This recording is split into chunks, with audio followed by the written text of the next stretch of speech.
평생 동안 자유를 탐구하고 실천한 철학자 사르트르는 인간은 자유롭기 때문에 책임이 있다고 주장합니다. 자유롭기에 책임이 있다는 사르트르의 이 말은 철학자의 궤변처럼 들립니다.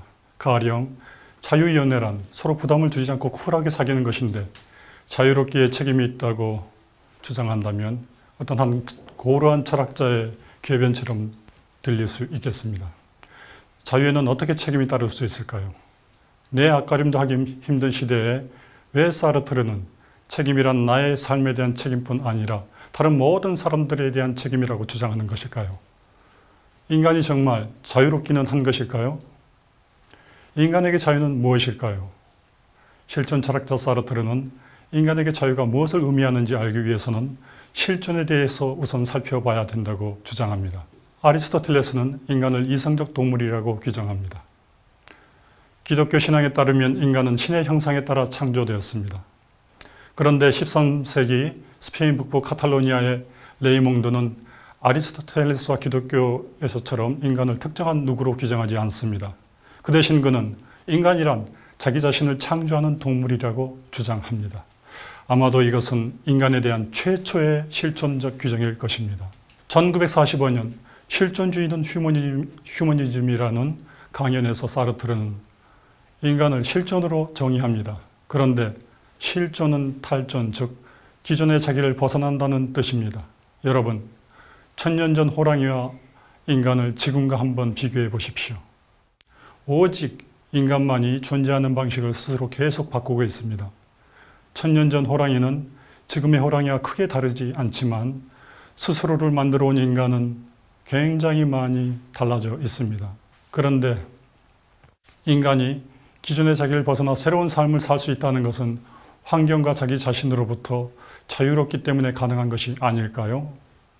그리하여 사르트르에게 자유란 실존을 의미하고 실존이란 기존의 자기를 벗어나 스스로를 만들어간다는 의미인 것입니다. 인간만이 자유롭고 그리하여 인간만이 실존할 수 있습니다. 이러한 인간의 자유는 현재의 자기 자신을 거리를 두고 바라볼 수 있는 반성 능력이 있기 때문에 가능한 것입니다. 사르트르는 인간이 이성이 지닌 이러한 반성 능력을 사용하여 대자적으로 자기 자신을 바라볼 때 실존할 수 있다고 이야기합니다. 어쨌든 사물이나 동물과 달리 인간은 자신의 삶을 스스로 선택하며 살아갈 수 있고 또한 그렇기 때문에 자신의 행위에 대해 사물이나 동물과 달리 책임을 질 수 있는 능력도 있는 것입니다. 인간은 자유롭기 때문에 책임이 있다는 사르트르의 주장은 바로 여기서 시작된 것입니다. 나아가 사르트르는 나 자신에 대한 책임뿐만 아니라 모든 사람에 대해 인간은 책임이 있다고 주장합니다. 과연 어떤 근거에서 그는 이렇게 말하고 있는 것일까요? 그 어떤 인간도 홀로 고립된 채로 인간으로서 살아갈 수는 없습니다. 인간이란 오직 다른 사람을 통해서만 자기 자신을 만들어갈 수 있는 사회적 존재이기 때문입니다. 인간의 모든 행위는 타자와의 관계 속에서만 진행되기 때문입니다. 이런 사회적 맥락을 부정한 채 타인의 삶에 눈을 감고 고립된 개인으로 도피하는 것은 자기 기만이 아닐까요? 자유란 아무런 제약도 없이 행동할 때 성취될 수 있을까? 아무런 제약도 없는 상태에서 인간은 과연 자유로울 수 있는 것일까? 충동과 본능의 노예가 되기 쉬운 것 아닐까? 한국의 철학자 이봉재는 이렇게 고민합니다. 그에 따르면 사이버 공간에서 일어나는 일들은 이런 현상을 잘 보여줍니다. 사이버 스페이스는 성별, 국적, 나이, 인종, 경제력을 무시한 채 매우 싼 값으로 마음껏 떠들며 자유를 누릴 수 있는 공간입니다. 그런데 사이버 스페이스에서 이렇게 증폭된 자유가 문명과 자유 자체를 위협할 수 있습니다. 사이버 공간이 제공하는 무제약적 자유는 성숙한 자유를 가로막는 역설적 상황을 야기하고 있다는 것입니다. 사이버 공간에서 언어폭력과 음란성, 시간 낭비 등 문명과 자유를 위협하는 일이 어떻게 발생할 수 있는 것일까요? 그것은 우리가 현실 세계와 달리 다른 사람의 시선을 의식하지 않기 때문에 그렇습니다. 달리 말해 그것은 내 행위의 제약 조건으로서 타자가 배제된 상태이기 때문입니다. 그런데 사이버 스페이스가 실현시켜주는 아무런 제약도 없는 무제약적 자유 상태에서 인간은 자유를 누리는 것이 아니라 오히려 충동과 본능의 노예가 되기 쉬운 것 아닐까요? 그렇다면 충동과 본능의 노예가 되지 않기 위해서는 충동과 본능의 거리를 유지하고 이성적으로 자기 자신을 숙고해야 할 것입니다. 우리의 이성은 다음과 같이 생각할 것입니다. 사회적 존재인 인간이 과연 다른 사람을 무시한 채 자유를 누릴 수 있을까?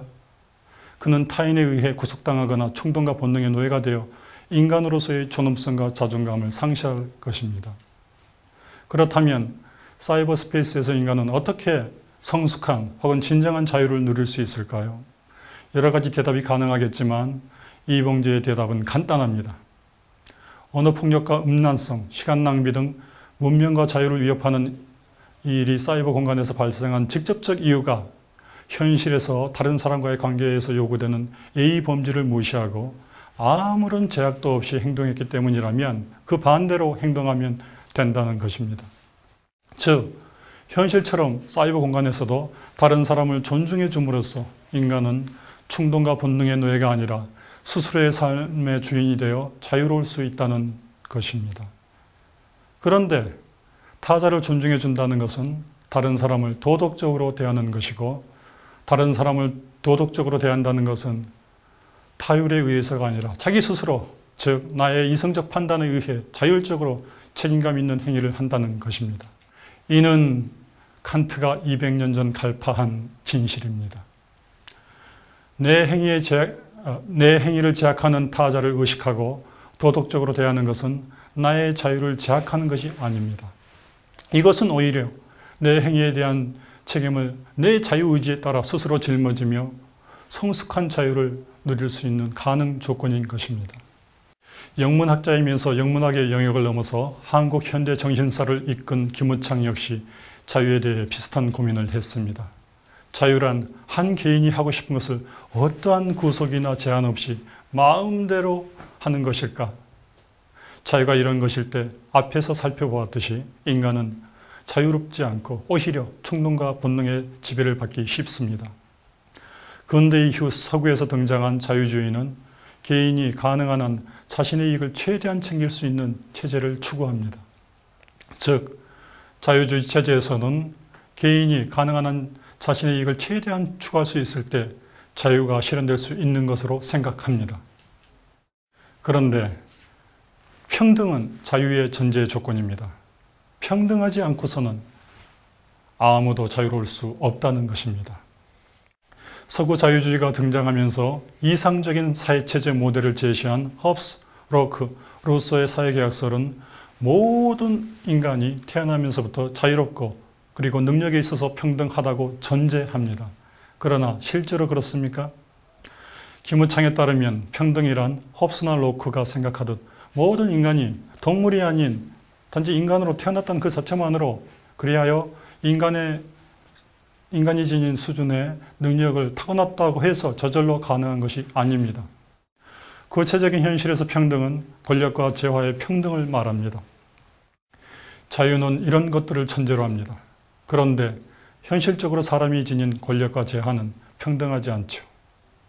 개인의 이익을 가장 이상적인 가치로 내세우는 사회에서 사람들은 모든 수단을 다 동원해서 자기 자신의 권력과 재화를 최대한 쟁취하려 할 것입니다. 결국 이런 상황에서 자유와 사회계약설이 추구했던 자유는 권력과 재화를 독점한 소수를 제외하고는 현실적으로 실현되기가 힘든 것입니다. 재화와 권력에서 불평등을 제거하기 위해 재화 생산을 촉진하고 다른 한편으로는 도덕주의를 강조한들 개인의 이익이 집단의 기초가 되는 사회에서는 자유와 평등이 이루어지기가 매우 힘들 것입니다. 인간이 자유롭기 위해서는 충동과 본능의 지배를 받기 쉬운 개인의 이익을 최우선으로 하는 생각에서부터 먼저 벗어나야 할 것입니다. 그리고 어떠한 삶이 온전한 삶인지 차분히 충동과 본능의 거리를 둔 채 이성적으로 숙고해야만 할 것입니다. 어떻게 해야 돈과 권력의 유혹으로부터 벗어나 자신이 추구하는 삶을 일관성 있게 밀고 갈 수 있을지, 또한 사회적 존재로서 바람직한 삶은 무엇인지 이성적으로 숙고하고 선택해야 할 것입니다. 김은창 선생님은 천재적 수학자 페렐만의 일화를 감동 깊게 소개합니다. 페렐만은 후엔칼의 가설을 풀었는데도 그것에 약속된 상금과 자리를 포기하고 홀로 어머니가 계신 고향에서 자신의 길을 가고 있습니다. 앞에서 소개한 사르트르도 서구 패권주의 상징이라는 이유로 노벨 문학상을 거부하고 자신의 철학적 신념을 공공의 현장에서 실천하다 돌아가셨습니다. 페렐만과 사르트르의 삶은 본능이나 이익이 아니라 이성에 따라 선택한 자유로운 삶이 지금 이 시대에도 가능하다는 것을 보여주는 것입니다. 또한 이는 개인이 이성에 따라 자유롭게 선택한 삶이 이기적 개인주의에 매몰되는 것이 아니라 오히려 사회적 책무를 다할 수 있음을 보여주는 것입니다. 감사합니다.